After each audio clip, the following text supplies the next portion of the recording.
Sous le soleil brûlant de la vallée des rois, Marie-Claire Dumont, une jeune archéologue française de 25 ans, scrutait l'horizon, son cœur battant d'excitation à l'idée des découvertes qui l'attendaient.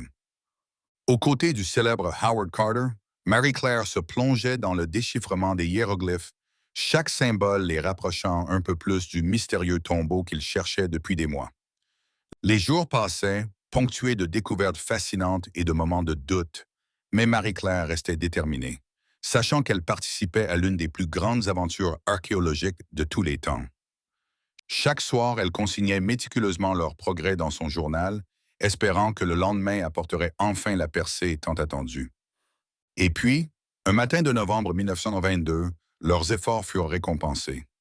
Marie-Claire dégagea le premier des escaliers menant à l'entrée du tombeau de Toutankhamon. Le cœur battant, elle se tenait aux côtés de Carter lorsqu'ils ouvrirent la porte scellée depuis plus de 3000 ans, retenant leur souffle devant ce moment historique. À l'intérieur, un trésor inestimable les attendait.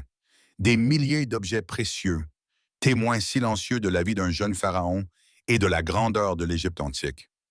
Pour Marie-Claire, c'était le couronnement de années d'études et de travail acharné, un moment qui allait changer sa vie et l'histoire de l'archéologie à jamais.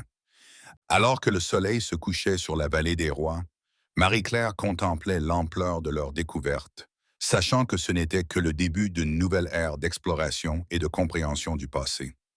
Des années plus tard, devenue une éminente égyptologue, Marie-Claire partageait son expérience avec une nouvelle génération, perpétuant ainsi la fascination pour les mystères de l'Égypte ancienne.